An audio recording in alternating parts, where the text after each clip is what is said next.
Good evening, anybody that's in the stream. Usually people take a little bit to pop in, but hopefully I'm not just drawing by myself. But I had started this page the other day, and I just have not been happy with it. It's just been stiff. This is the page as it had been drawn, and this panel's okay, but none of the other panels do anything for me. So what I'm actually going to do is start down here on a new sheet of paper. I wasn't happy with this face, with how this was laying out or anything like that. And I'm going to redraw these two panels. I think I can save this one with just a little bit of a redraw on the hand, and then I think this panel is okay. If you look at the prelim, this is what my preliminary drawings look like. They're a little loose, but they show room for the balloons and everything. And I actually gave myself a little bit more space, so there's actually going to be room like about here for the balloon. And then there's another one that'll be over here. It'll cover up part of the Liquid Lad action figure, but I think that'll work out okay. But that gives us more space for the balloons. And in this case, we just needed room for one, which is actually going to cover like part of the hand, so it's not so bad. And then down here, I just kept reworking these faces and hands, and it just got so stiff and everything, and it lost really like the sense of fun that was in like this panel here. Like you can see the expression where he's just like, I'm confident, I'm happy, I'm going to figure this out. And you know, the background characters like Jana War and Colonel Feathers just are like kind of there to like look judgmentally and listen, because the transition being is that this is where you realize that Jan is like the smart one by a lot, and then Colonel Feathers is like her number two in these criminal enterprise. But yeah, we're gonna just start over on these lower panels and really just try to convey that sense of fun. You know, I think it just, things have been very hectic for me lately.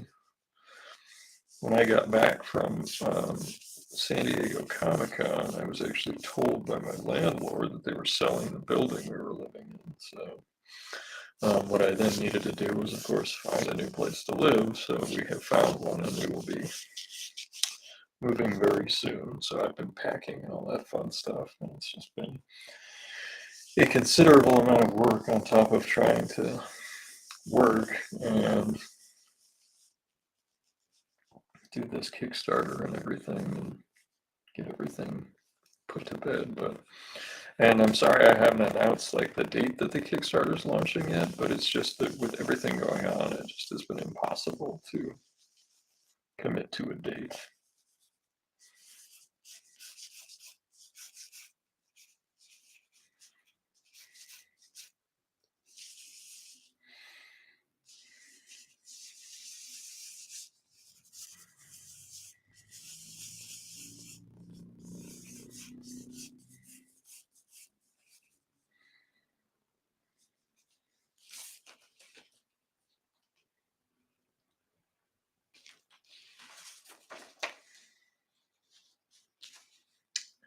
Aaron, I have not finished Conan yet. I have been very busy. I'm sorry. I will get it done as soon as I can. Okay? Good night. This is a book I've been working on for a very long time, and I need to commit some time to it. I will get yours done. I promise. I am not absconding with anything. I will get it done. You have had. Yeah. But yeah, between moving and work and everything else and trying to get this Kickstarter going and doing the last couple of sketches for people that are outstanding, it looks like it's gonna, I had hoped to launch on my birthday in the middle of the month, but it's going to be probably a little bit later. It's probably going to be at the end of the month, but it will be this month, I promise you. I've committed all of my print and everything budget to promoting it for it to come out this month. So that is going to happen by hook or by crook. It will launch by or on the last day of this month somehow. I was coloring the cover yesterday, I have an ad placement that a friend of mine had offered. Um,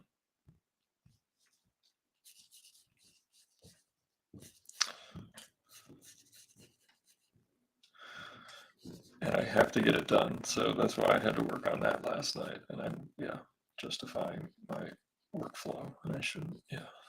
But, no, but we're gonna work on this page tonight, and it's gonna be great. So, because I've wanted to try to redo it and have it be a little bit more goofy, a little more fun than what was coming out. And I've been working all hours of the day.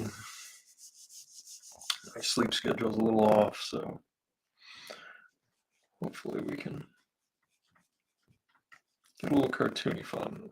How's everybody else doing tonight? How's Desiree, Jonathan? Everybody else okay this evening?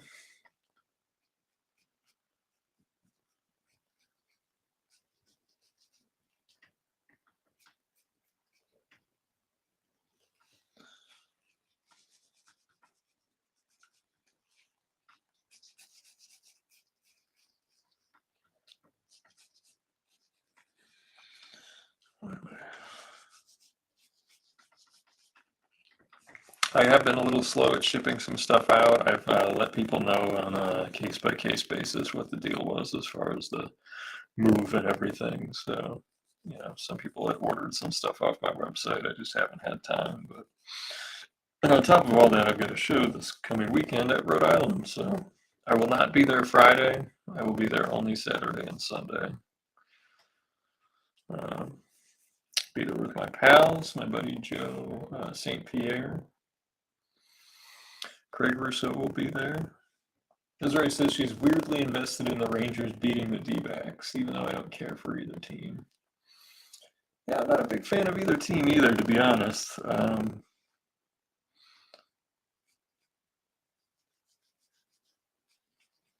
don't think the Rangers have ever won a World Series, so maybe I would root for that. But outside of that, and also seeing Nate Eovaldi win again because the Red Sox were stupid and didn't re-sign him, even though he wanted to come back to Boston.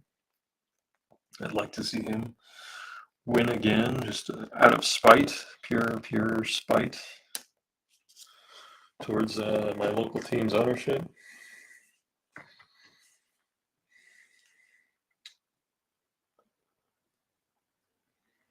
Jonathan says that he's coloring something that he may be ruining. Nah. Unless you took out that original, I don't know, giant size X-Men 1 cover artwork that you had stashed away and were coloring it with some Crayolas, I think you'll be fine.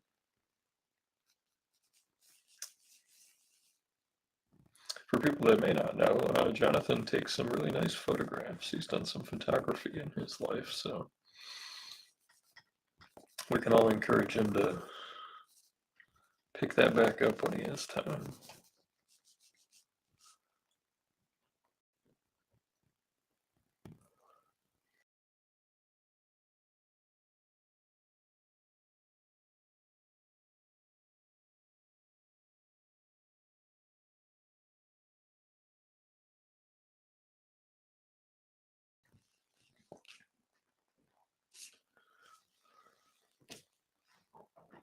Why is my camera being funny? Why is everything acting weird?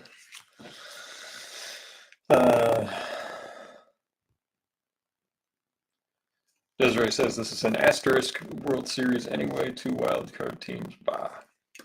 I don't mind the wild cards getting into the World Series, to be honest. Getting into the show, I don't know, that doesn't bother me. Andrew asked, what's the concept today? Today I'm working on Undersea Hero, my character that'll be coming to Kickstarter.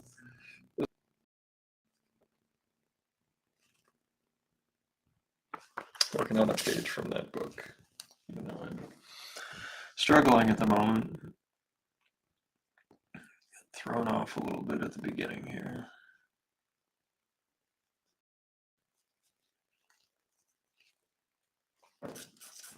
The thing about Undersea Hero is just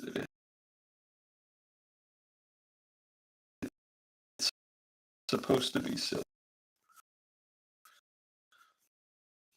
And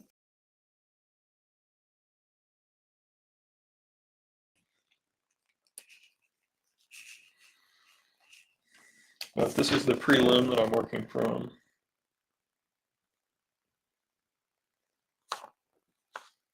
And this is the panel I'm working on right now. Jonathan says, I do need to put time back into photography. I enjoyed going into nature and solitude. And you took some nice pictures. I saw the prints that you had in your portfolio.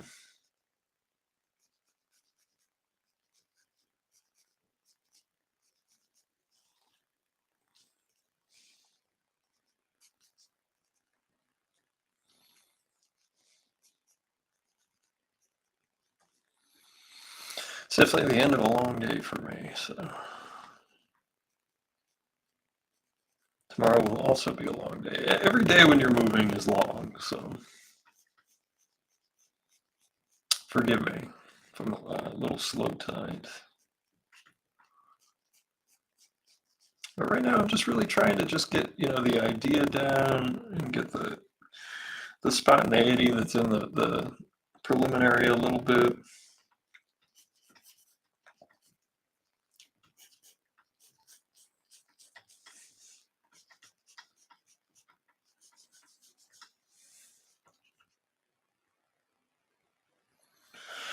My commute has increased greatly. My current gig. But hey, got a paycheck today, so can't complain there.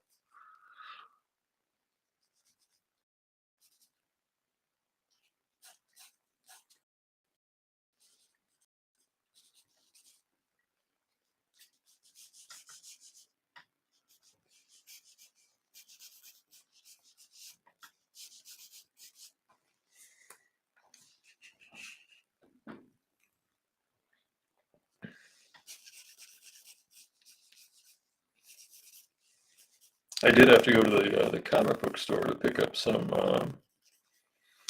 supplies, some boxes to put some of my books in, and I picked up the rest of the Warlock Rebirth series that Ron Mars and Ron Lim did, and then I picked up the next couple issues of the Storm miniseries that was written by Ann Nesenti. I like the first issue, so I picked up the next couple, and it's good so far. It's good. If you've been looking for like a throwback '80s X-Men story to satisfy a combination of new story and nostalgia, it was good. I read the first two issues. Jonathan says he liked the Warlock book. I read the first two issues and I liked those, so I grabbed the last three. They had all three issues in the back issue bin. It takes me so long to catch up on stuff that by the time I get back to that store, they have taken it off the new release rack and put them into the bins.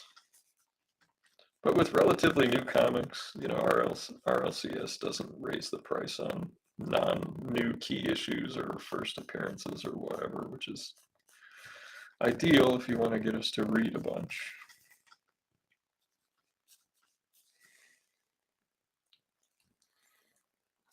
But yeah, I want that sense of fun in this picture, and I felt like my other panel, I showed the other version that I had worked on, was lacking that. He was looking at the viewer.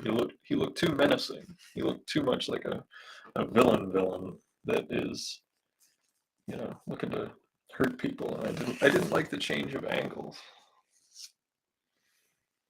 I do this a lot. I'll use some old-fashioned techniques of using paste ups and things like that. It's something that most people just do digitally now, but I really feel like in this instance the top two panels are fine. So we'll just redraw the bottom two. Try to get some of this energy in here that needs to be in here.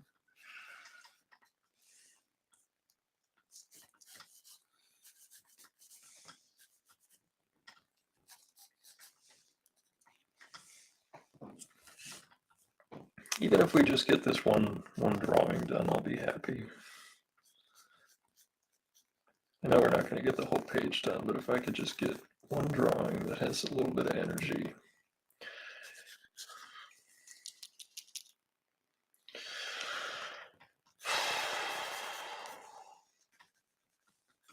But this character's name is the Correlator, for those that don't know, and he correlates things. He'll compare one thing to the other, align things in certain ways, and would like that to be part of his vision for an ideal world. Things are properly correlated.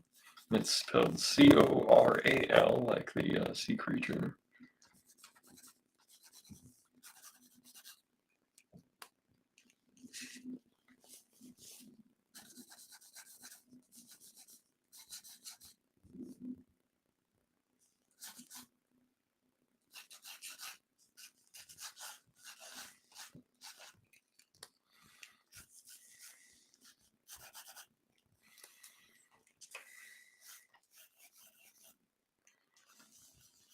And we have Colonel Feathers here. Gina there.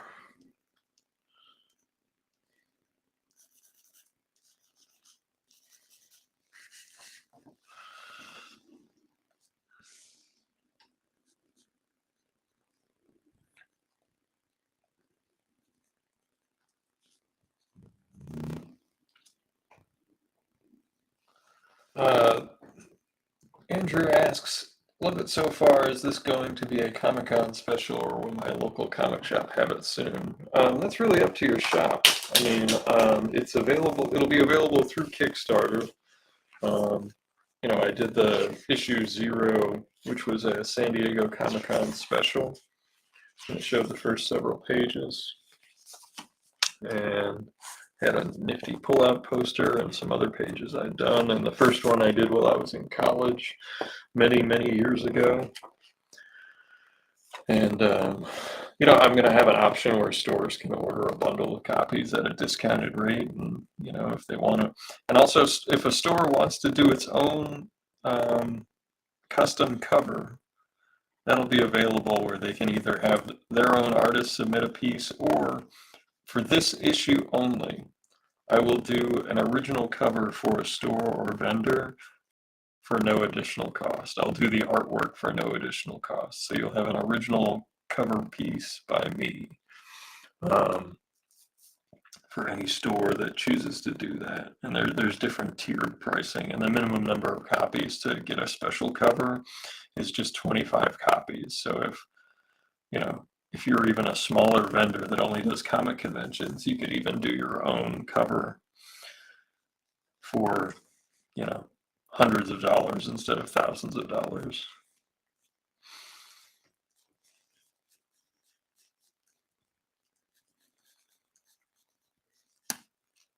And people will be able to get sketches, original art, they'll be able to get all kinds of stuff through the Kickstarter. And I've got all kinds of cool stretch goals planned, and some funny stretch goals planned that, if we hit them, it would be the silliness of the internet.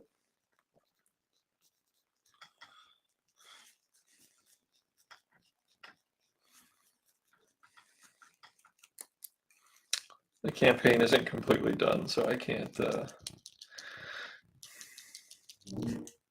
post anything really, because I've been moving, starting a new regular gig, and trying to do artwork for the book. Any one of those things is a full-time job on top of having full-time work.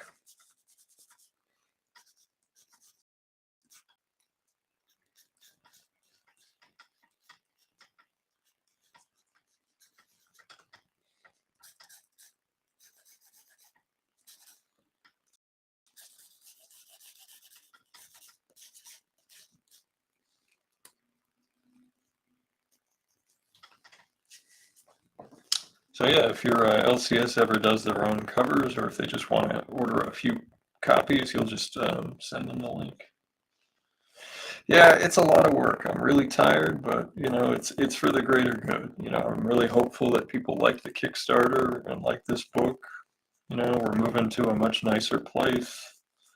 I don't want to say where it is because it's the internet, but it's not that far.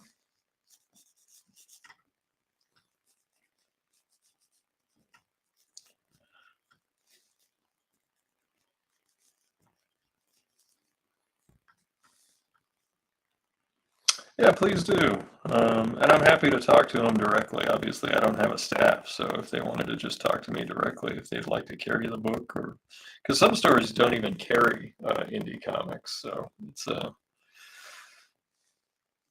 I've run into that in several instances. So where I've called ahead and been like, hey, do you want to? Even Jonathan, even our local comic store would not commit to, not the book. They were interested in the book, but I had offered to like come to the store and do free sketches for people just so that I could come and promote the Kickstarter, and they're like, nah.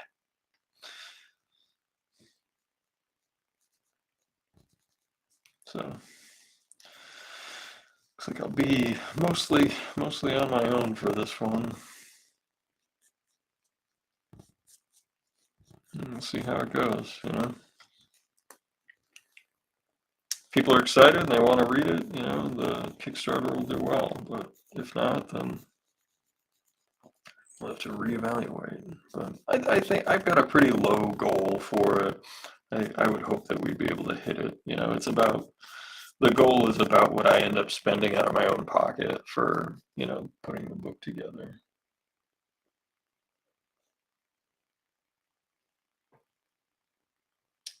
Andrew says C2E2 in Chicago is around the corner.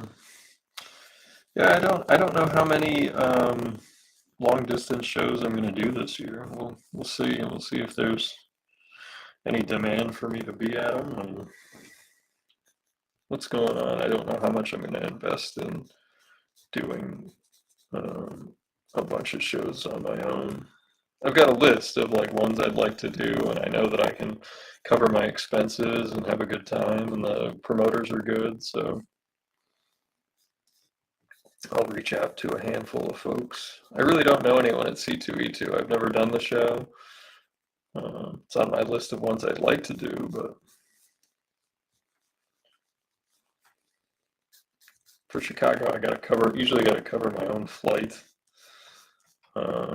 pay for flight, pay for hotel, all that stuff. So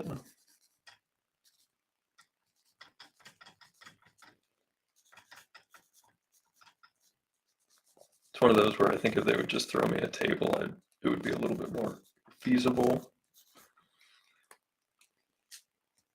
I'm not asking for having everything comped. I'd just be like if they could just like give me the space at the show. But again, I'm just a lesser known creator, so some shows don't pass along free tables to people like me.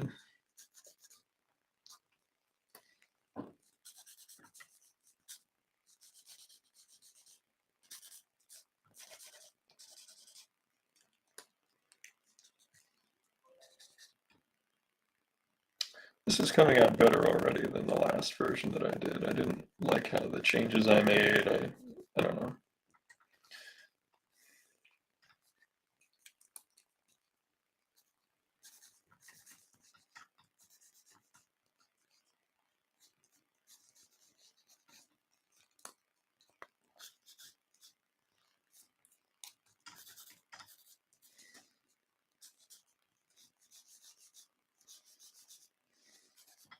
Other stuff I've read lately, I honestly haven't read a ton of other stuff. I picked up the Warlock stuff. I picked up a couple of old comics. I picked up another old Charlton um, horror story, just because it was, it's that time of year.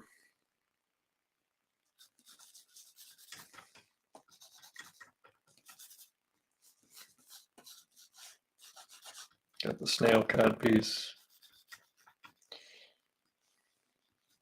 Heaven help us if this becomes popular and anyone comes to a convention dressed as the correlator. I would have to have a photo with said person.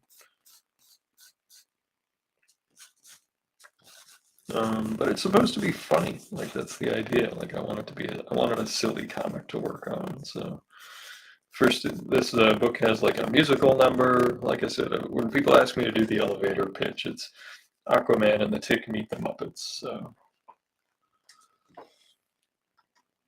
Hey, Michael DeFonte is here. He says he's been watching the stream while working on a new project.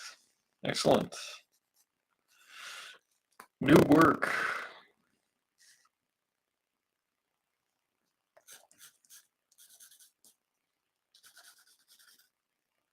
Glad to hear you got some new irons in the fire, some new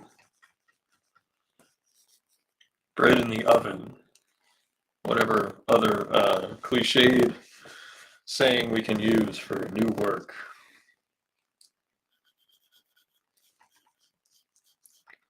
I do enjoy drawing Colonel Feathers. Like he's very fun to draw. There's nothing quite like drawing a penguin with a scuba tank.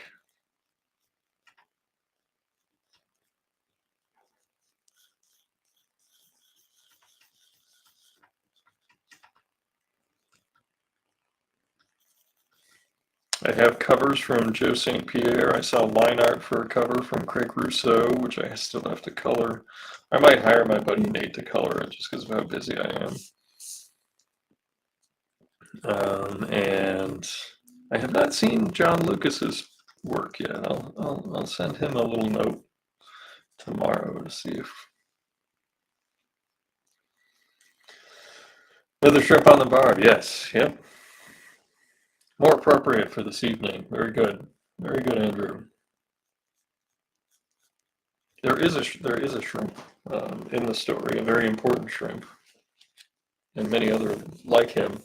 This is Professor Prawn. He's an evil scientist that is a shrimp. So yeah, I think we've talked about everybody. Krakus, the correlator, Undersea Hero. These are the Spongemen, Jana War, Liquid Lad, Colonel Feathers, and the Spectacular Spider Crab.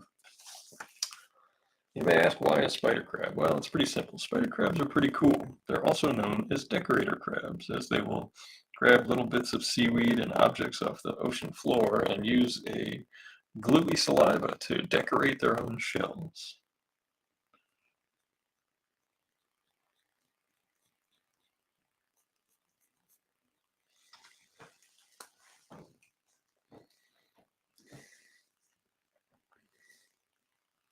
It's meant to be silly and fun.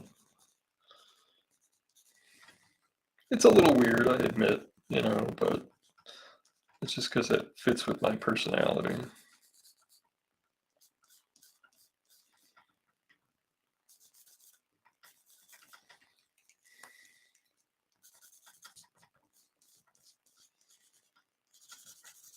Like that out. And then Jana War has big, long, like tendrily hair, kind of like a Portuguese man o' war. That's where her name derives from. So it's like a long jellyfish hair, which is really fun to draw because like you can use it as a framing device. It's a great design piece.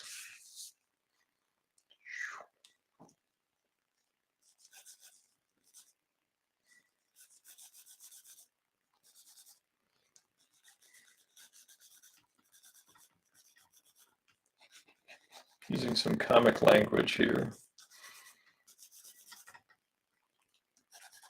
Or obviously that verse doesn't exist in real life, but I'm drawing it just because it adds to the drama. I mean, hell, maybe we'll even just ink this panel if we get far enough along.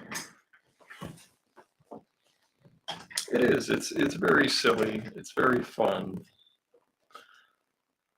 It's goofy. But there's also neat ocean facts laced throughout, so you'll learn about blue whales and how cephalopods swim and all kinds of stuff.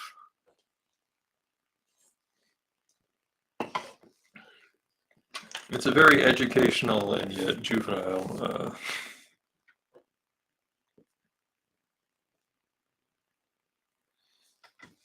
comic book. Who else is going to be at Rhode Island this weekend? We got Jay Kennedy will be there. I believe we're going to try to get a pint after one of the evenings. So be ready, Jonathan.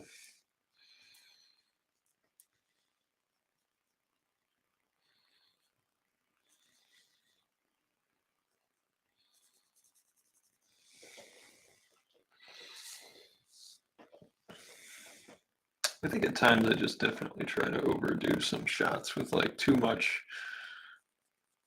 over exaggeration, foreshortening, trying to push it too far when like a simpler shot will also tell the story at times.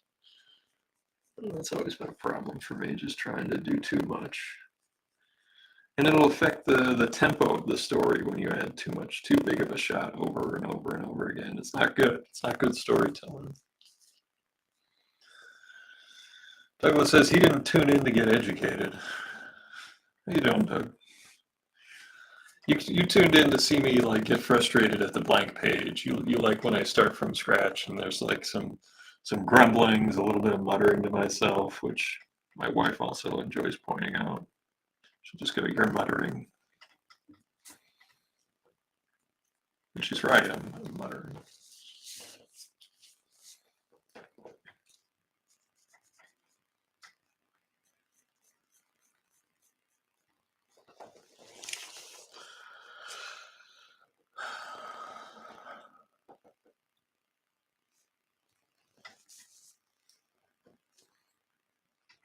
But don't worry, there's plenty of silly, ridiculous things in Undersea Hero that hopefully you won't even realize that you're learning something.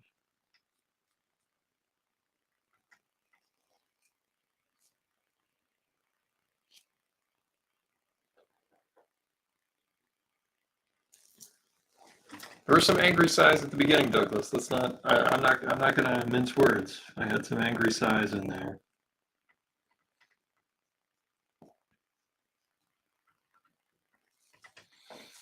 Fun and educational, says Isaiah. That's right. That's right. You know, and I did have an opportunity when I wrote an episode of basically a whole issue of the Tick, and I drew it, and you know, it was this instance where I submitted a script that I thought was funny, and then it was edited and edited and edited round after round after round, and it was it was entertaining at the end, I thought, but some of the funnier jokes got pulled. So in this instance, you'll, for better or worse, be subject to my humor.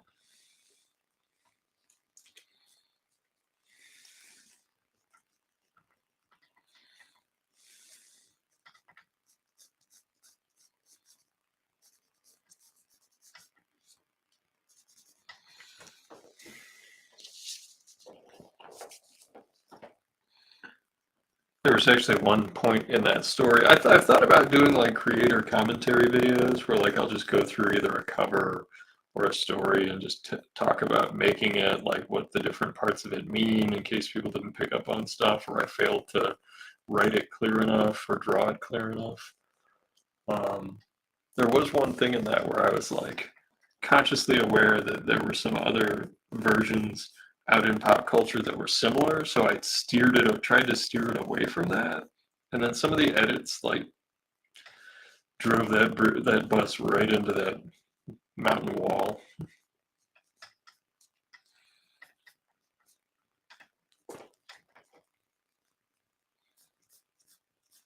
It's like in the old cartoons where um, Wile E. Coyote would have the middle of the road line turned towards a wall with a black circle painted on it and just run right into it. Yeah. Yep. I think they did that in Who Framed Roger Rabbit. A great movie.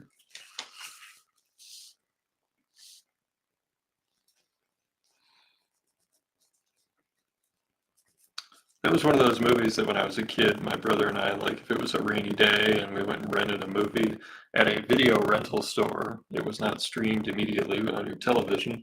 Um, it was just one of those where it was a rainy day, you could just grab it and we would watch it.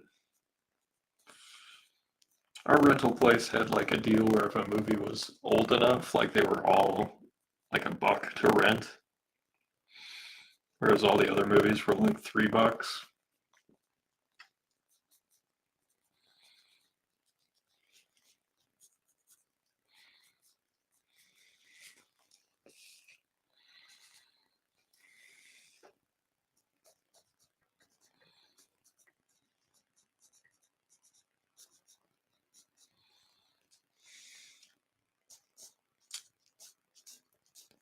certain times when designing a costume, I fail to think of certain angles or actions that a character may do.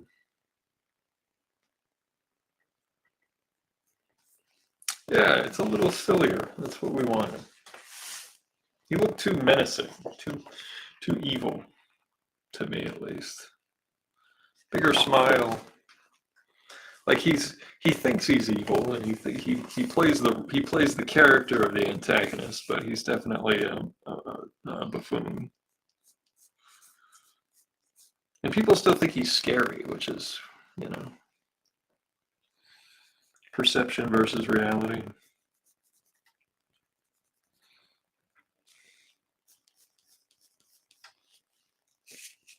And he's good at correlating, but he's not exactly great at all the other things involved with, you know, being a villain. So I'm glad I started over on this. I appreciate everybody's nice words, and it's really helping me jumpstart this page again. I don't know, I just lost momentum too. I kept trying to rework it, and I was just destroying the paper with everything else. And I don't know, there's a point where I have to just punt and start over.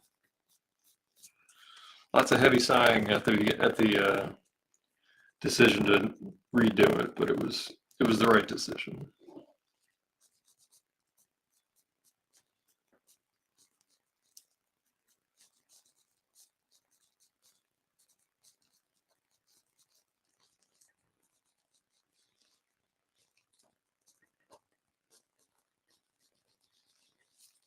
I did do some watercolors for my new gig that hopefully I'll be able to share with you folks soon. I did 5 of them. We're talking about doing some other stuff like that going forward, which would be really fun for me.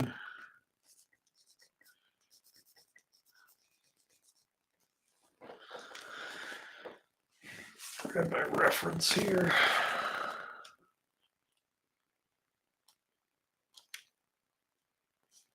Douglas says he finds either the first try or the third try are the best. See, like, and on that one page, I probably had 2 full tries, like where I erased those panels completely and started over.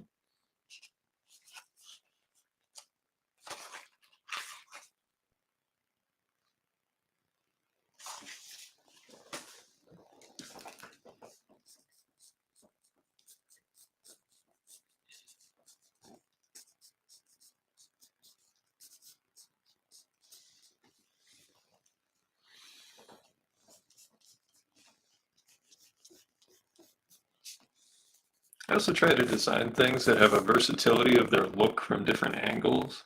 I know that's a weird thing to say because most people want everything to be consistent over and over again, but I like when there's a dynamism to that element. Like when you see something from one angle and then you move it, it looks a little different. And that's kind of like with Jan's hair being two-tone. You know, like the outside is purple, but underneath it's orange. I don't know. I like stuff like that.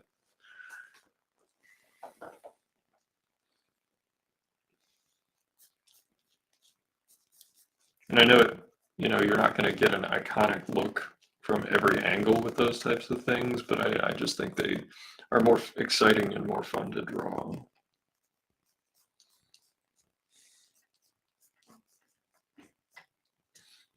Scallop shell pasties. I hope somebody is, you know, someday dresses up as the correlator more than anything, you know. A Colonel Feathers suit would be pretty good too. If somebody just had a penguin suit, they'd have to, you know, make a scuba outfit for it.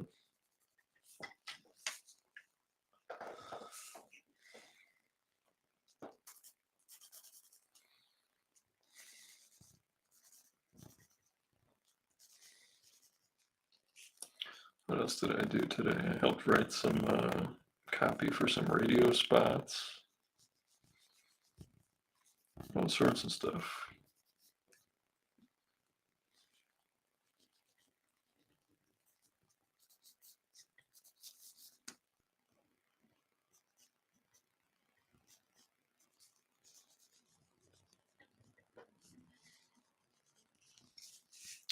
I haven't really said where I'm working yet because I'm waiting till hopefully one of these first projects drops and I can show everybody what I'm doing.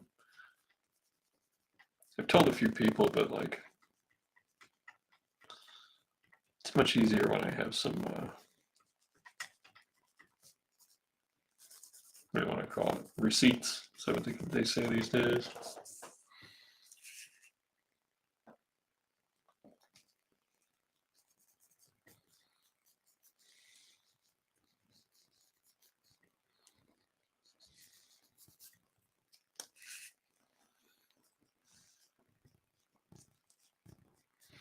My wife made pasta with meatballs for dinner. It was very good.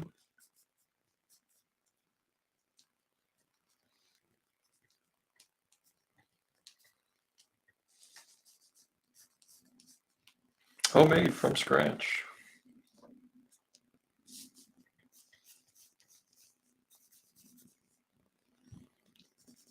I also have some of these designs I came up with years ago, and I had to tweak them because I absolutely intentionally put certain things in certain places to hide some of my old drawing deficiencies, as much as like thinking that they looked good.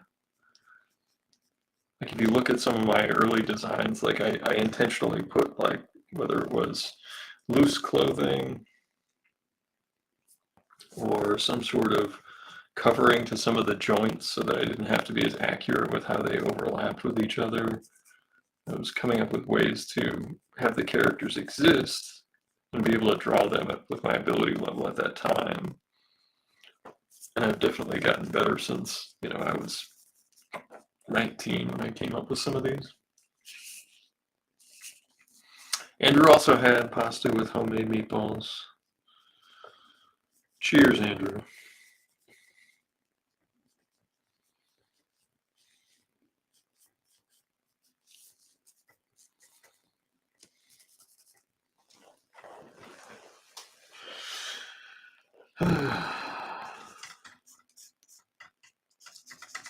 Snail piece.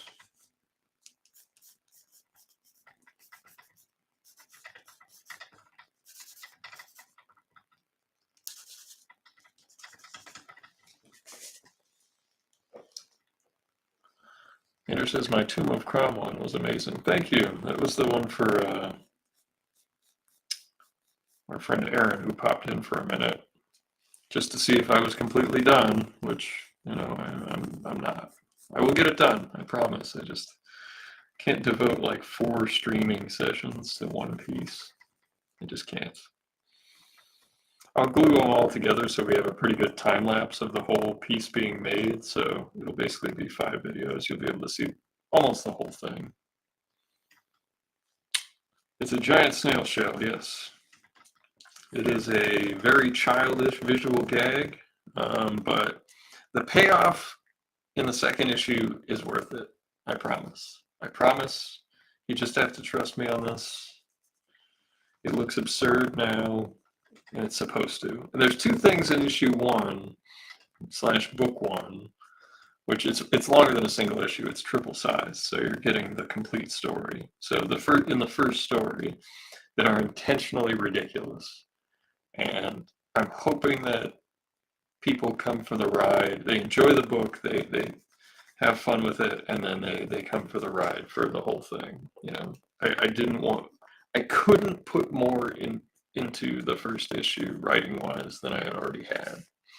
Like I already have, 70 pages completely laid out and ready to go. And if I wanted to land those other 2 things, it would have been another 12 pages. And I didn't feel like doing a graphic novel. I mean, it wouldn't have gotten done for 2 years if that's the case. I'd rather get the first one done because it does tell a complete, full, total story. And it comes together real nicely from a formatting perspective, for sure. Hey, my friend Mika's in the chat. How are you, Mika? An old family friend who, when I was a youth, Taught me how to make s'mores on the beach.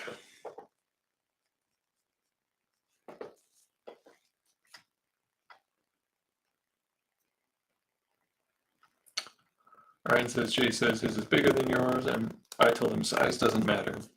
It's the effort. It's the effort. Yeah.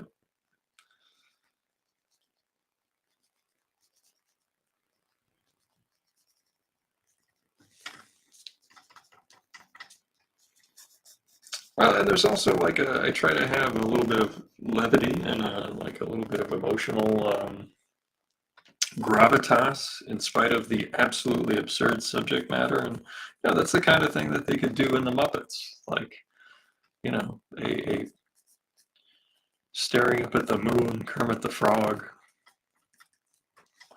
tugging at the heartstrings kind of moment.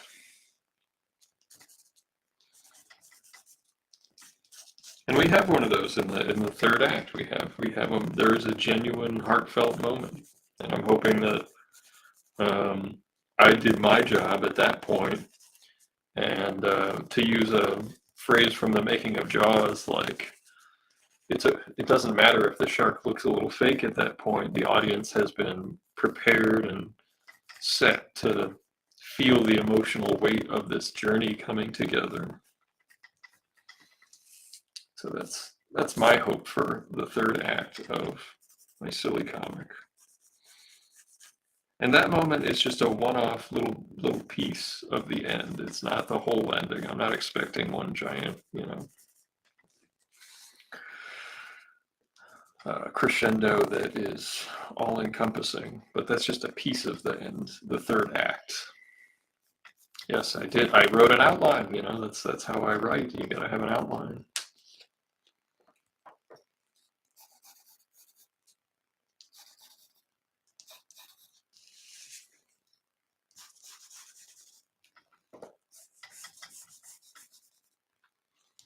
I think I will. If we get this whole thing penciled, I don't know. We've got 2 more characters to pencil in here, so I am not going to be on until 10 again. It'll probably be 9:30 tonight. So, got an early wake-up call in the morning.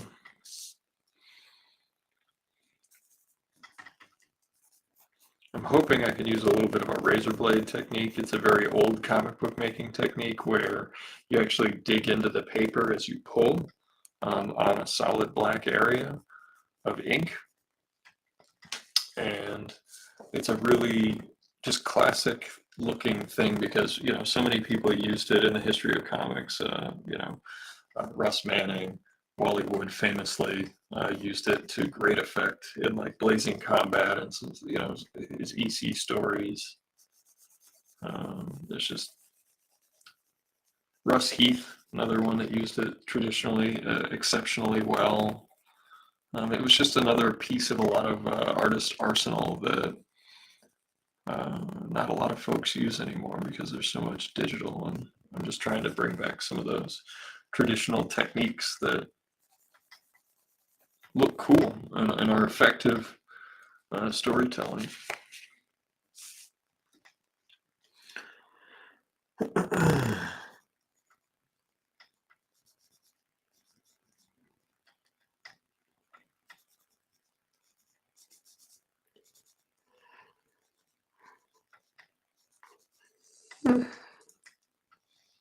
Excuse me. I think most of the people in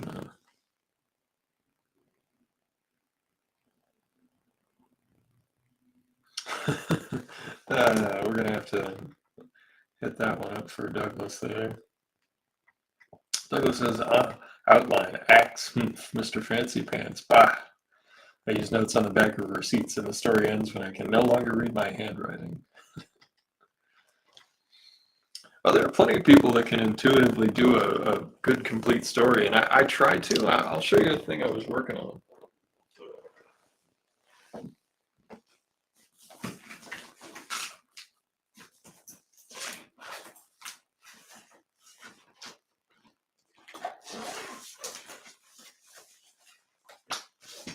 I found this old sketchbook while I was packing, And it had this one page drawn in it of Helena, old. You can tell by the rendering style that this is old.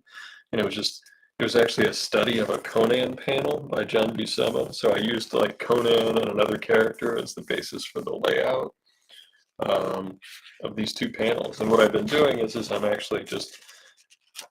I'm not going to write anything. I'm just going from page to page, trying to tell a cohesive story throughout this whole thing. And I have time, like in between stuff. I just keep it in my back pocket. And it's just a writing exercise. I remember talking to Eric Larson, Savage Dragon, Spider-Man, about his writing process at New York one year. And he basically was similarly, as he'll just start on page one and start drawing. And he'll look at the book at the end, and then if he has to edit it after he's got his 18 to 24 pages, he'll add stuff and remove stuff at that point. But he just does it intuitively and kind of wings it, and then makes an editorial process change.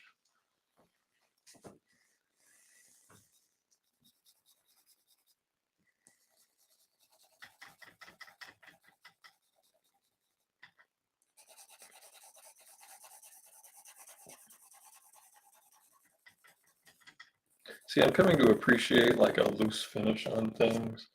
I think at some point I'm going to do a really loose, not battened down, finished book. I would love to do just a really just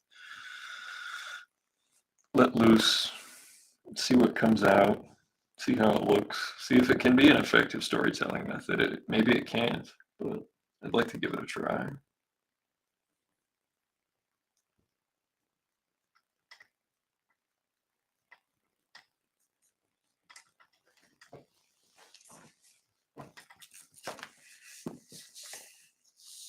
Yeah, I think it would be inked and colored, that's of course, but I just think that going with a really loose line and trying to see if I can make up for any loss in accuracy for energy.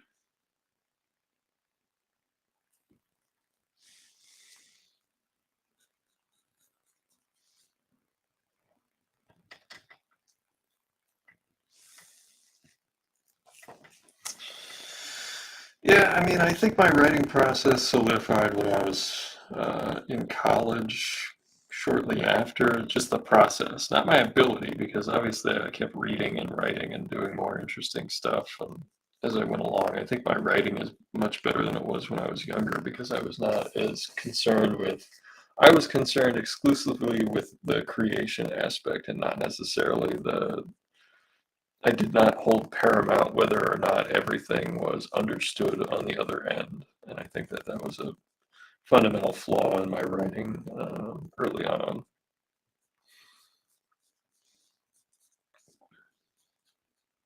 I wouldn't be writing for the every person. I was writing for the person who had a wealth of knowledge that they may or may not have had.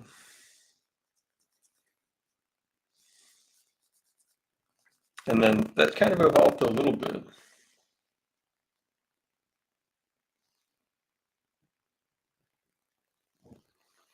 Oh, thank you.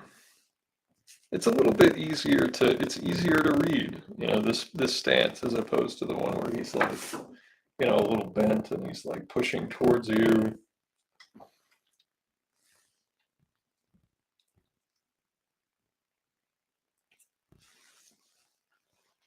Douglas says, I almost can't get my head around typing out a story per se. I draw and write bits of dialogue as it comes to me. Yeah, I have to write like a little bit of a plot, like plot slash outline where I put in like my idea dialogue, and then I do the thumbnails from that.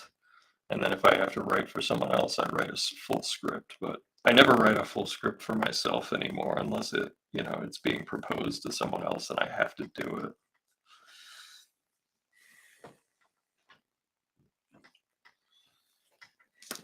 See, face is just getting a little stiff.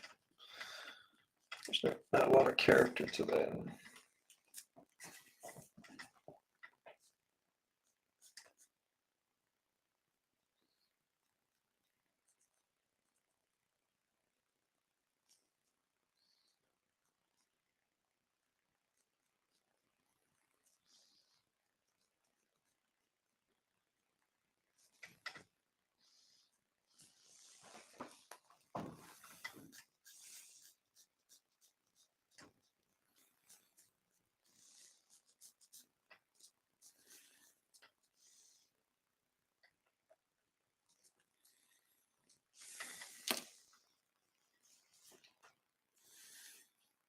Yeah, I don't know if we'll get to inking this thing, but we'll see where we're at.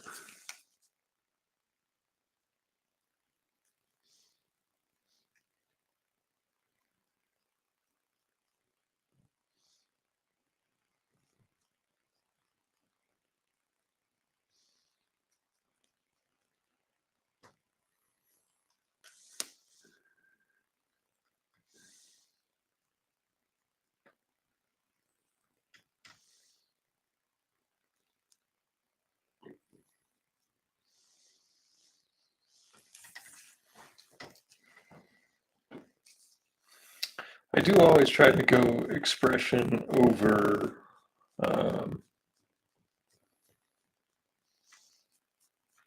any sort of character structural edict. Like I will absolutely like alter a character's um, appearance to better fit the storytelling. Like if his jaw, like in this case, I kind of have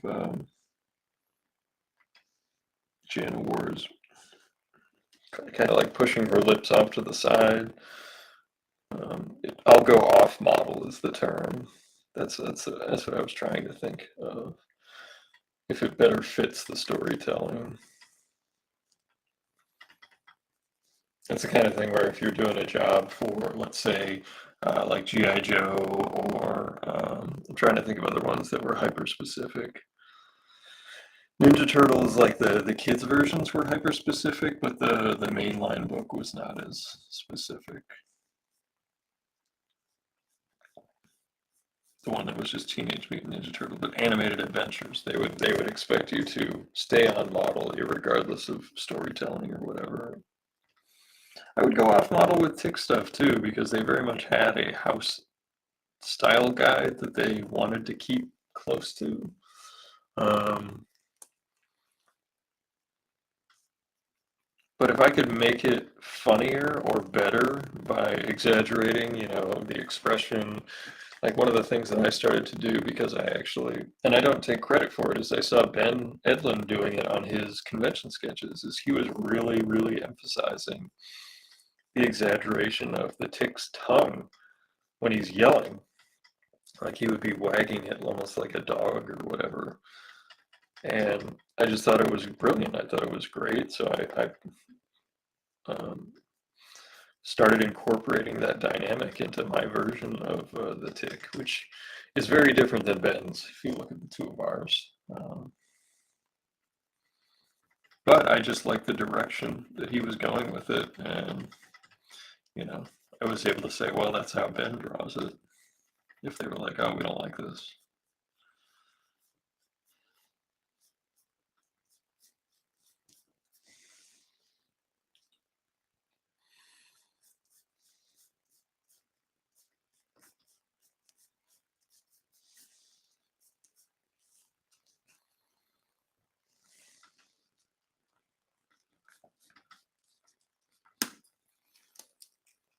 I always learn something sitting next to Ben, always. He's one of those just creative forces, or at least that's how I interpreted it every time I was able to hang out with him for more than like 2 seconds. If we were sitting there drawing next to each other, I would always peek over and just see how he approached things. He also, I'll show you one thing that he showed me in just a quick tutorial. It has to do with the antennae, the Tick's antennae. I was drawing like one at a time, the little circle functions, and sometimes they would not be as consistently dynamic, because then there would be the little antennae piece. Well, he would go like this, and you would see the overlap, and then that would be the center point of the antennae. And it always looked better doing it that way. Always. You can just see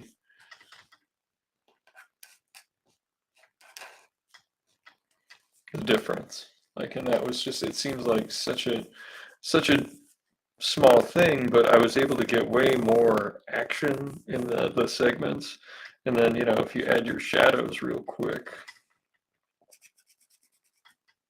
like that, I mean, it's night and day. Like, this is a professional Tick antennae. This is an amateur.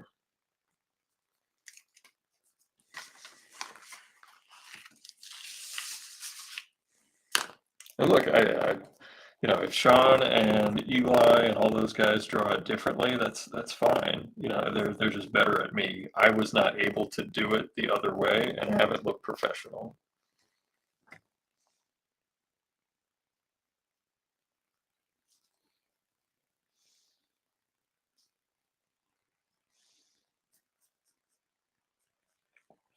I saw Jackson Public draw one, and he does them the same way Ben does. I don't know if Gabe Crete does.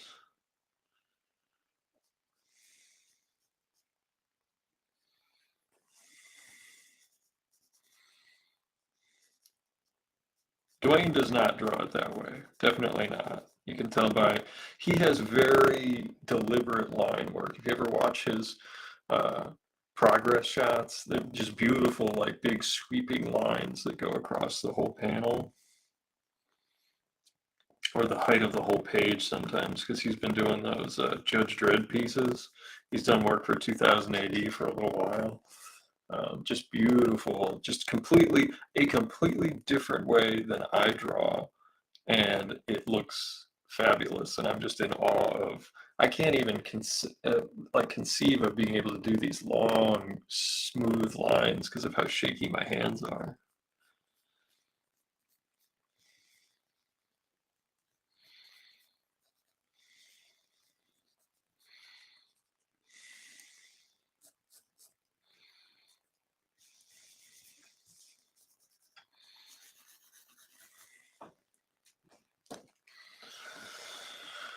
It's 9 o'clock. We're moving along pretty well.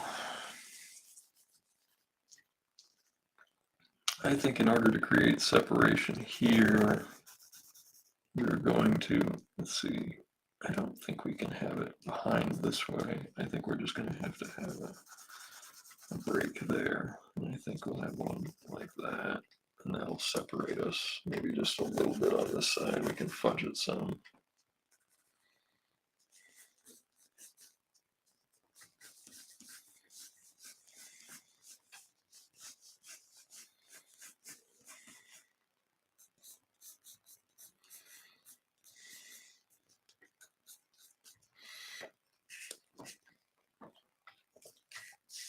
All right, well, let's grab some of our inking tools and we can do a little inking.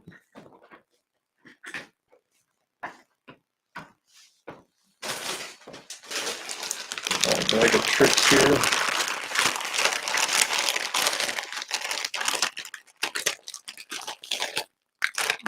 Brush pen.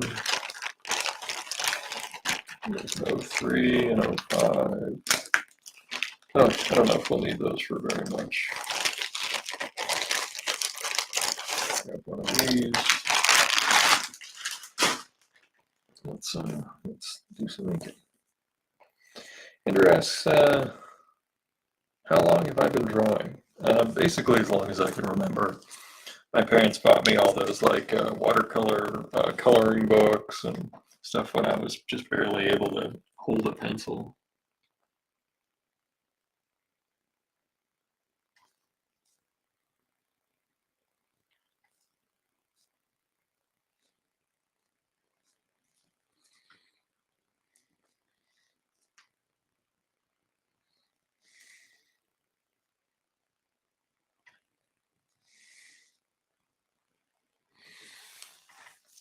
I've actually backed way off of using these really small fine liners because of how much they don't show up in the final product. That's something I've just really started cutting back on. It's just like, if it's not going to show up, then why bother?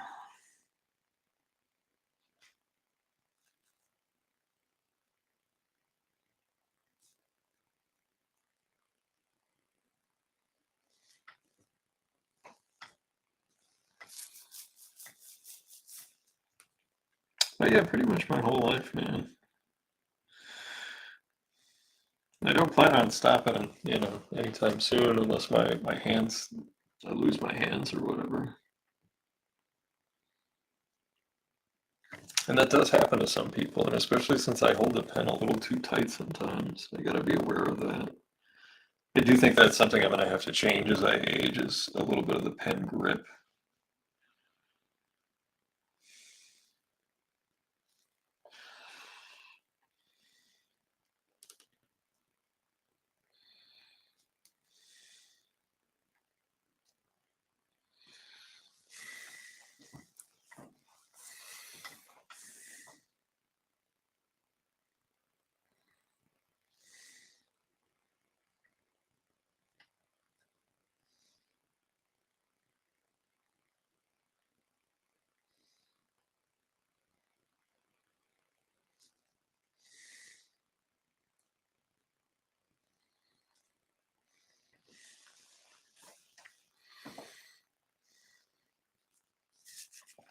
Yep, yeah, carpal tunnel, just overall arthritis or whatever, just part of the aging process. So.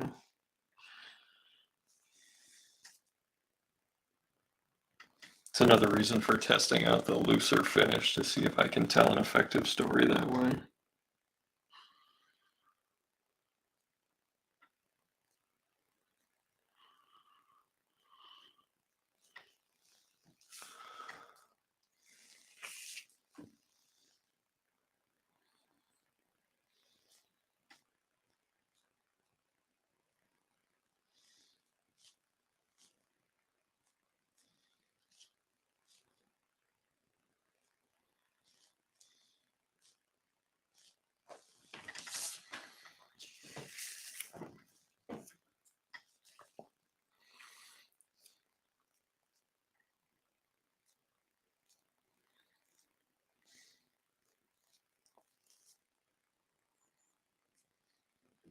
Don't remember what type of earrings he has.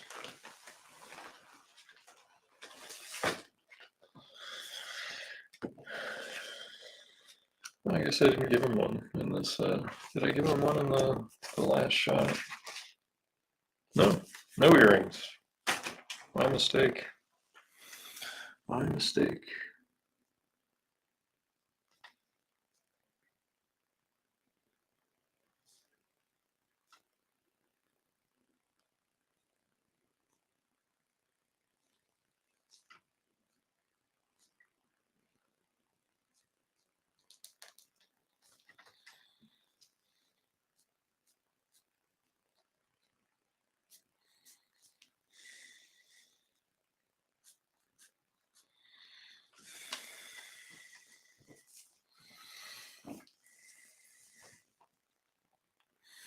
I'm going to save some of this for some brush work. I have a loose brush technique that I've played around with, and that's something that it's very abstract, and I don't know how I can turn that into a narrative yet, but that's another one, like just playing around with. Because I was looking at, as I was packing, I was putting away lots of old stuff and some of my old drawings that I've kept. I didn't keep as many as, maybe some people think, but um, just noticing that there are like several drawing styles that I'll never draw in again, that just don't exist anymore. It's interesting. I had a very tall period where all the characters were extra tall because I was elongating them to try to give them a level of dynamism. Kind of like an Edward Gorey exaggeration.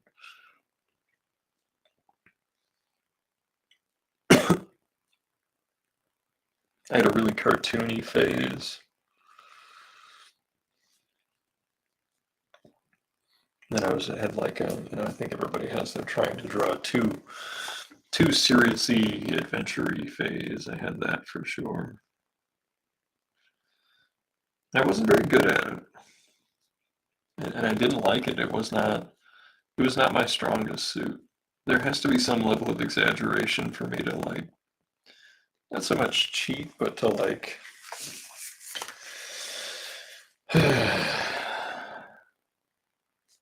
I don't know what the best word is, but I just didn't like any time I was doing, I felt like that stuff looked sterile when I was doing, like, just trying to do pure action-y, adventure stuff.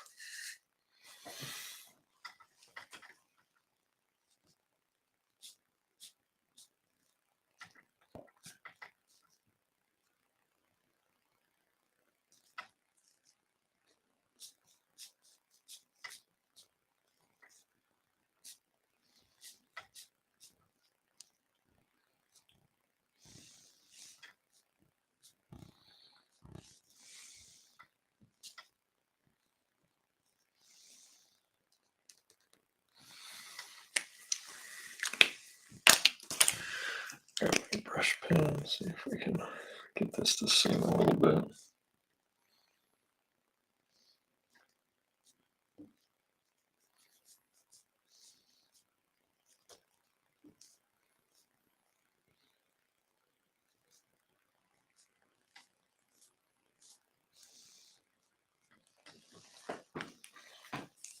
I do love inking with just a brush pen, even if it's a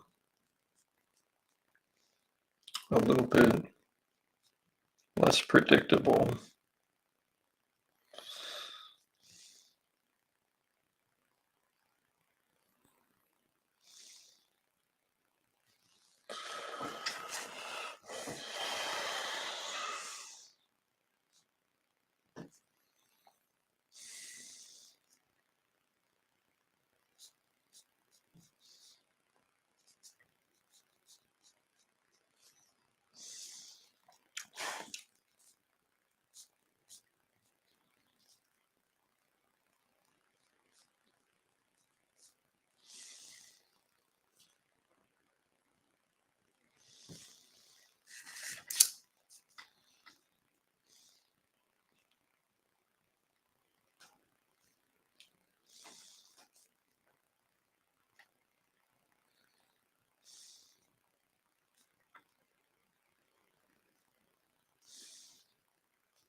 I'm able to get more line variation with it too, a lot easier.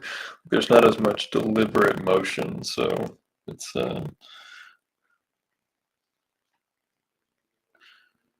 it takes a lot of practice, especially if you haven't painted much.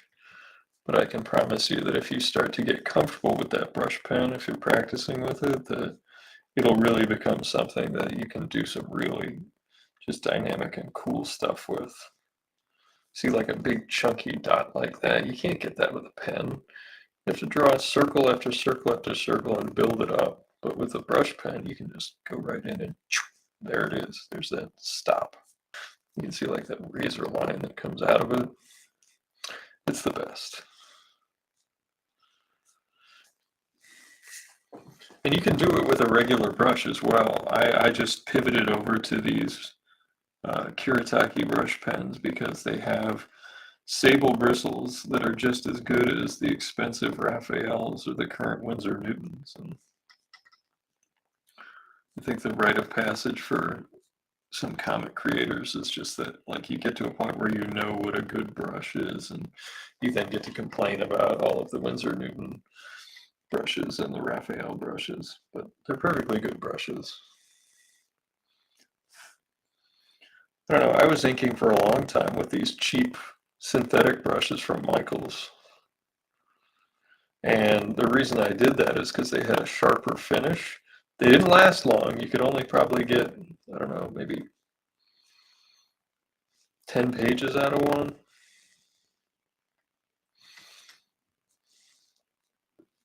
But man, they were good. They stopped making them. They were a tiny little 6.0 liner brush, all synthetic, so they were plastic, but man, they had a great line to them. I used them for years. I would actually go back to the same Michaels that I knew carried them. Not all the stores carry brushes, so I used to buy them there. Just finding what works and what you like. It's part of the process, part of the fun. And it actually does really help define your style. Just the tools that you like and you use will help define what your look is, just based on the limitations on how you wield those tools.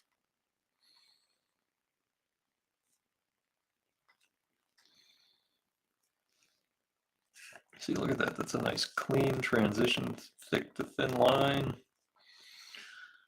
Love it.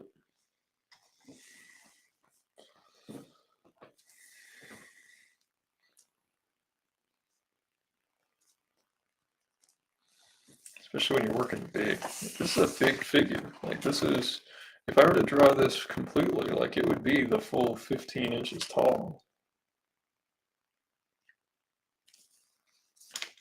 Kind of blurry there.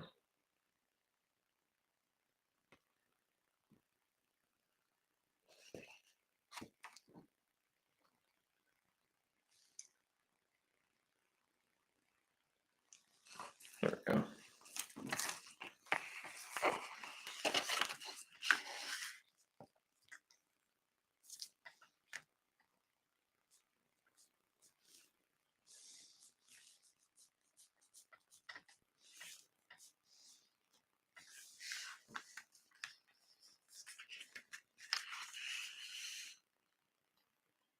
Andrew says his 5-year-old daughter wants to be an artist from looking at comics. She draws pretty good for a 5-year-old.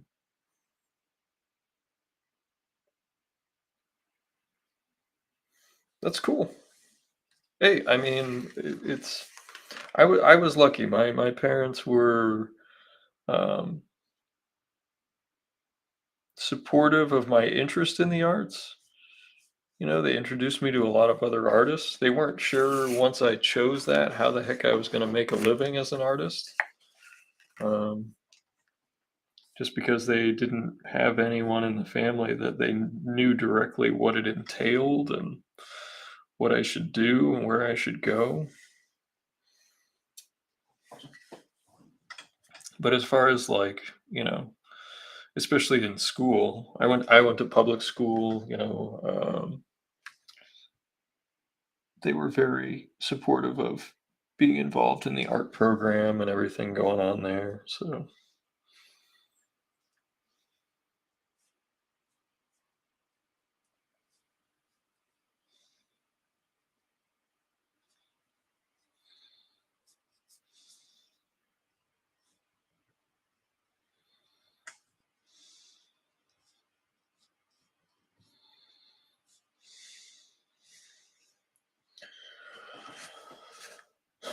it wasn't the best art program. It was not, no. Um, but it did at least give me an opportunity to try a lot of stuff, even though I don't think I don't think I really ever had a class in high school for sure that really prepared me for being a professional. And only a couple of them in college. And honestly, they weren't all art classes. There were some business courses and things like that that helped prepare me for being a pro artist. The mindset, the things I needed to be prepared to handle, paperwork, all those things. All the less fun things about being an artist.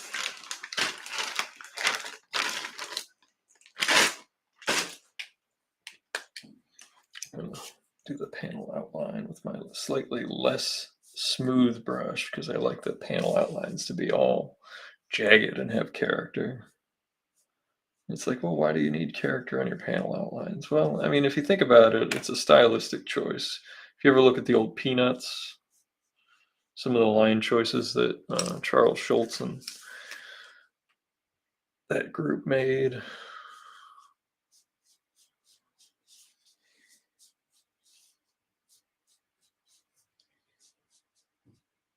I just like it. I think it looks nice.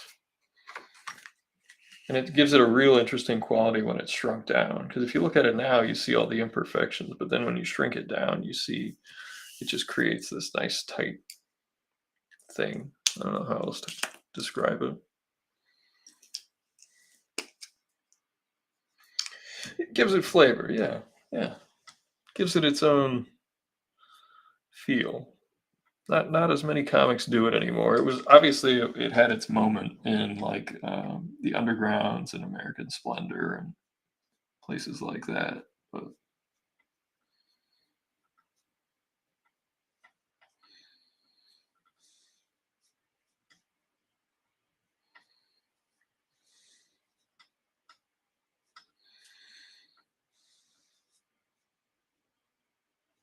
sometimes when I sketch something in pencil, I don't quite know how it will come out when I ink it, but I'm giving myself the information I need to get that.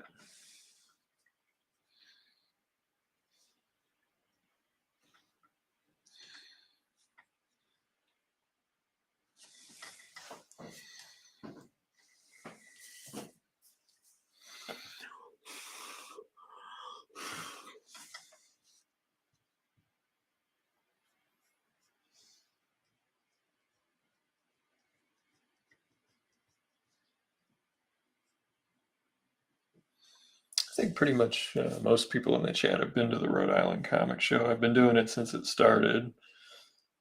And honestly, I don't know if this will be my last one, so we'll see.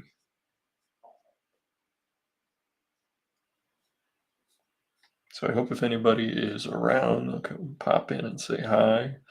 I know at least one person in the chat is riding with me to the show, so I know I will see them.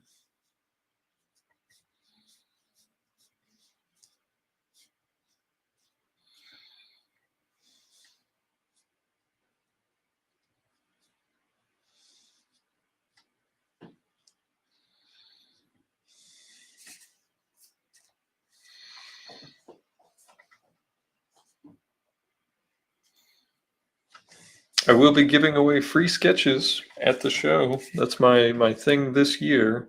If you come up and ask me to tell you about Undersea Hero, I'll give you a free print and you'll get a free sketch. Not sure if it's going to be on the print or if I have enough little bits of Bristol lying around that I can bring those, but that's TBD. TBD. Be figured out as we're there, or at least closer to there. Today being Thursday, I still got to swing out and pick up my change and set up my kit, but I'll probably not be able to do that until Friday. And some of my stuff is already being moved, so if there's something specific anyone wants, please message me in advance in case I need to go pick something up out of storage. And I will have some originals that have not been available before. My G.I. Joe cover is available. My TMNT Ghostbusters Blue Line ink cover that I did with Chris Campana is available. And then I will have a handful of other pieces that I've done for Altered Reality Entertainment that will be available for the first time and perhaps only time at this show. And who knows, maybe 6 months from now I will offer them again or put them on the web. But as of today,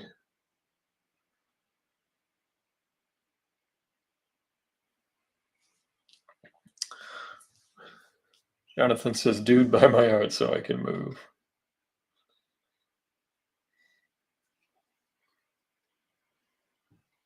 Your King Conan is not for sale at the show, I promise. It is on top of my bookshelf with my mailing supplies. Because if I did not put it there, Andrew, there was a good chance I would not be finding it for 2 weeks until I'm in the thralls of the move.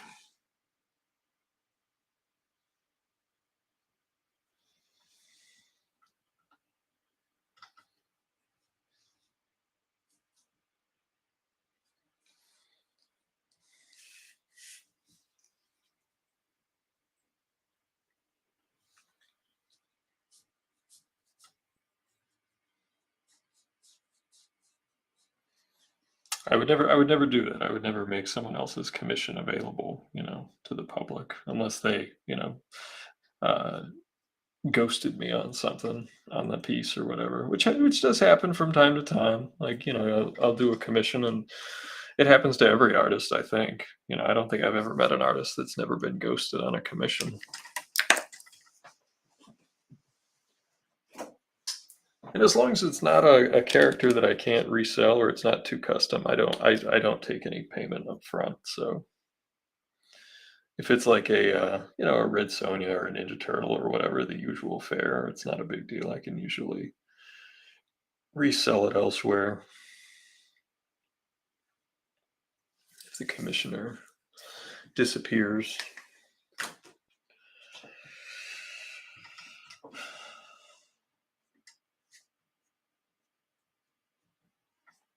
Oh, it's just part of the business. It's not. I'm not calling anyone out or passive aggressively saying anything. It's just something that happens from time to time. It's part of being out there. Some people charge all up front.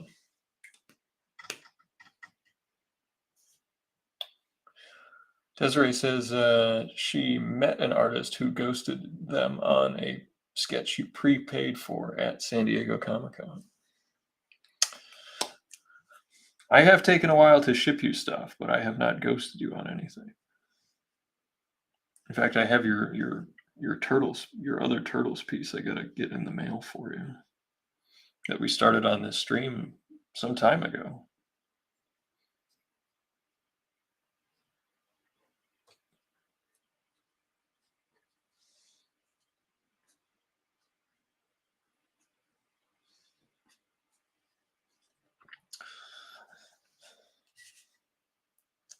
I prefer handing people stuff if it's at all possible. Like I've driven to meet people that aren't too far away.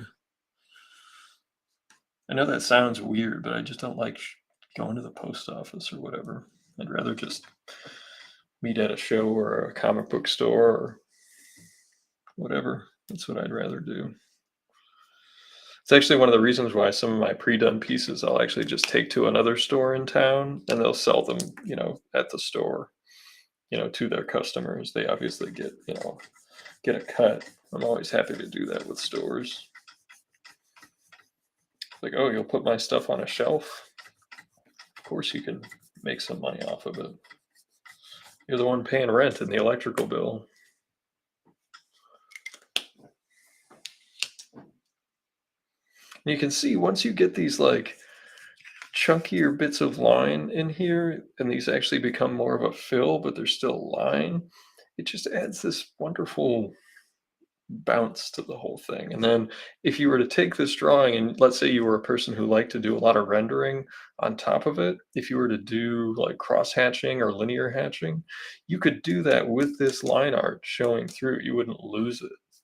Sometimes when I go in and do too much cross hatching or something on a piece, I'll lose some of the important line art that we laid down to give it structure. Because you're adding more lines on top of it, lines on top of lines on top of lines. But sometimes it's hard to judge how bold the line needs to be to maintain its integrity, its visual anchoring.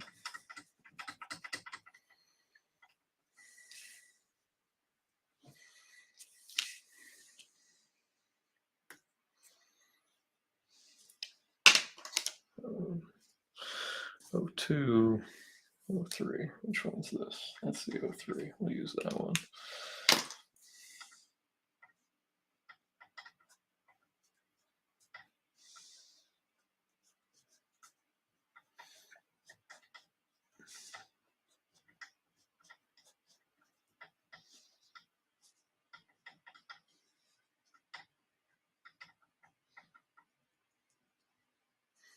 Have I ever been ghosted on a project? I don't remember. I don't recall. I mean, I'm sure over the years, like I've had people reach out for a quote or like say, hey, I've got this idea and then never hear back. But like I've never done work on a project and then had that person ghost. I mean, I've had them take forever to pay if they agreed on paying me something or if we did a trade or whatever. But yeah, I love working on trade, actually. That's actually one of those things that, I mean, I think it's as long as you have mutually beneficial skills. I am, yeah, I'm cleaning it up so that I can see how it looks. I'd like to just, if we could finish just this figure, I would be really happy. That means tomorrow I can just ink these two characters, and then all I'd have to do is draw this panel, and then I could cut out the other two panels from the other page and just paste it there and ink them. Yeah, this is just a gummy eraser. These are real cheap. You can get them for a couple of dollars. They used to be 99 cents, but I think they're like $2 now. They make bigger ones that are more expensive, but I don't know. These things last a long time, so I don't think I've ever bought the giant ones.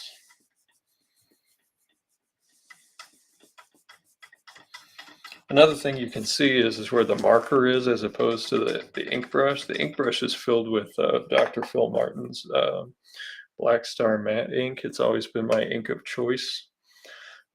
since I switched from Speedball when I was younger. Speedball is like the one that they hand to you when you walk into an art department in college, and they're like, "Here's what India ink is."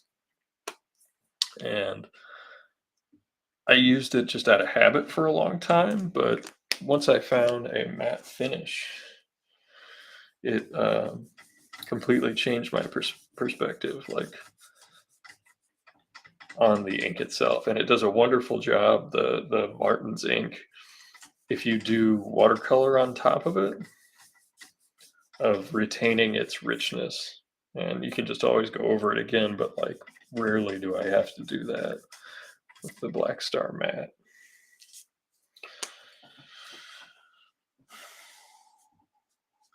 It's supposed to be silly. That's what I like to tell myself about this one. And the little shoulder pads are supposed to look like soft coral. There are two types of coral out there. There are soft and hard coral. I didn't think hard coral. Isaiah, let's do it. Let's do a trade. Heck yeah. Let's wait till after I'm moved, though. But let's definitely do it. Love art trades. We'll have you draw Undersea Hero for me. Have you draw my character. I'll draw whichever one. If you want the tick, if you want one of your own original characters, whatever you want, man. Love art trades. I do art trades with pretty much anybody.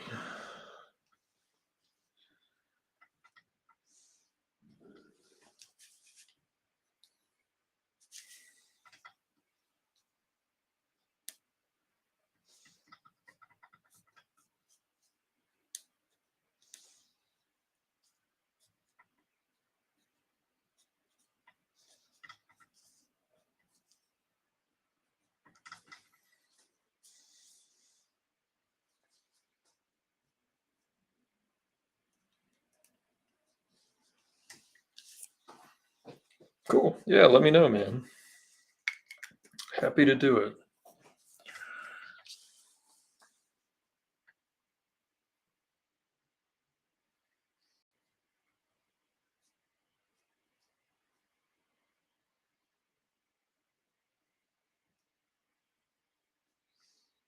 And I think after I'm moved, we'll plan on doing our first possible group inking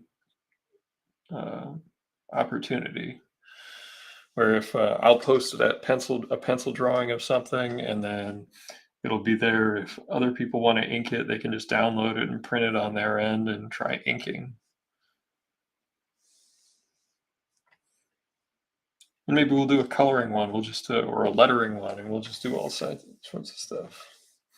Mike asked if I'm leaving the state. No, I am not. I'm not moving that far. It's just a matter of needing a new place to hang my hat and have my studio, because they sold the building we're living in, so have to move. Oh, don't worry. I still plan on dragging Jonathan and heading up to that comic store up in your neck of the woods. We can all hang out and have lunch or something. Get a cup of tea. Nice afternoon tea.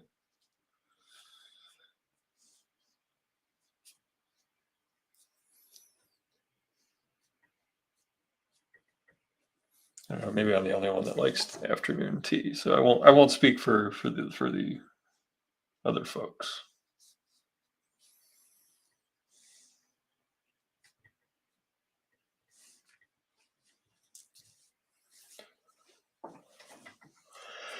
Gonna need to add a little bit more line weight to this. Gonna be able to tell it's a snail shell, man. It's the snail piece.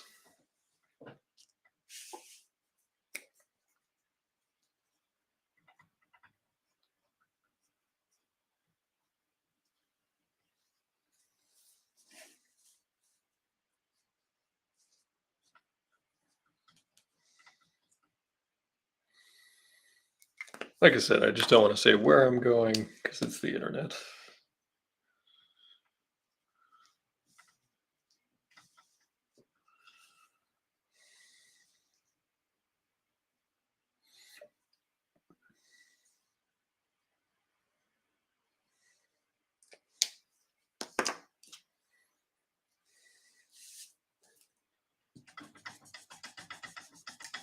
Isaiah just did his first convention. It was a cartoon-based convention, so he is one of us now. He's a certified professional.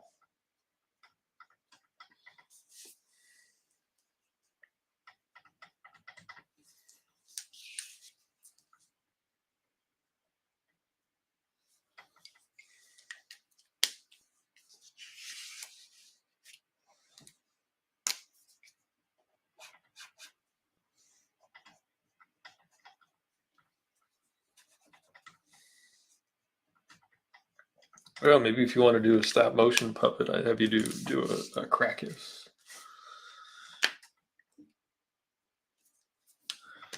He'll definitely be the most popular of the first Kickstarter story, I think, just based on what little we've shown out in the world.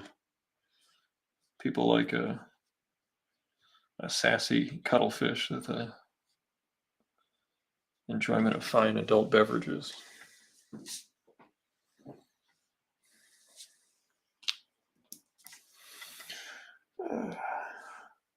And this is the soft coral again, just on his arms. So if you get bored, you can Google, different types of coral. You can see what they look like and how they live.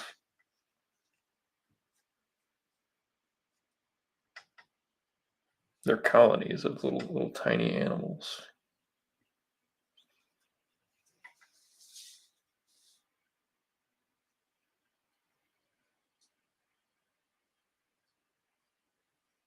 Isaiah says he has a tick puppet that's in the works, and he's been working on it a few years. That's pretty cool. I'm going to have to see that, man. He's trying to have it ready for the 30th anniversary next year. That's exciting.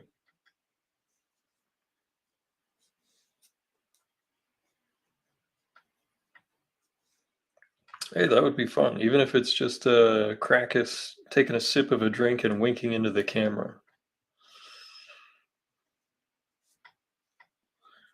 We'll talk. We will definitely talk about this.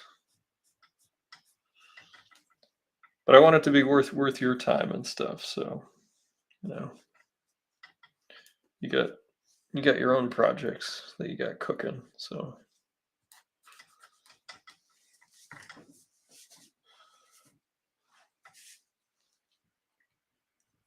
I have to go back in here and tighten some of this up tomorrow.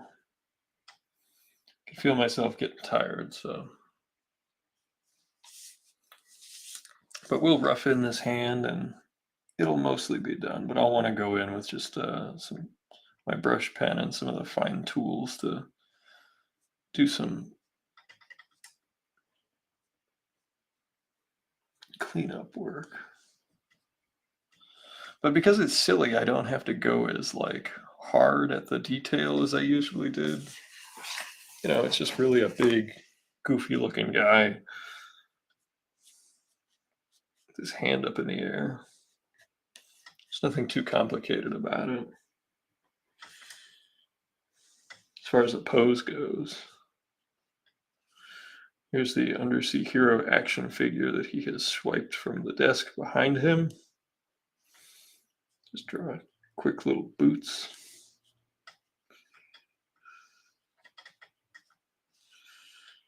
Draw the edge of the hand. You see some of the fingers coming up. Because when you make a fist, usually the fingers aren't in a straight line. That's one of the really easy mistakes you see with young artists is they'll draw all the knuckles in a straight line. There's always an arc to them. They're always moving. Usually the pointer finger's a little higher than the other fingers, even when it's this way. So that's a mistake I made a lot when I was young. And it really affected final product of the hand, because it wouldn't look very hand-like. It would just look like a frying pan with sausages.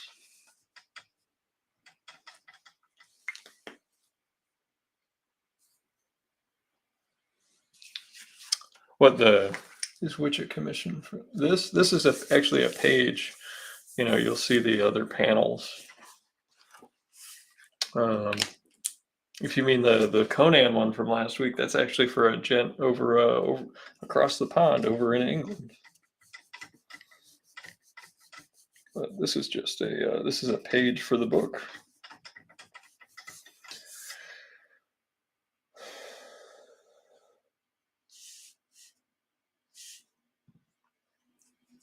Let me go in here real quick with my brush pen just to give it a little bit of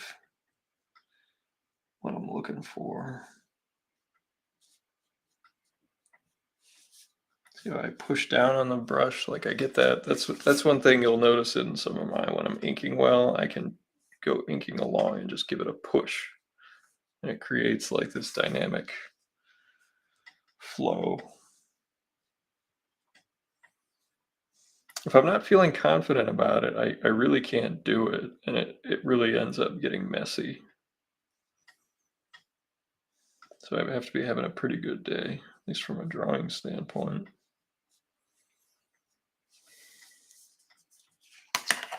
But I think that's it. We're going to call it a night.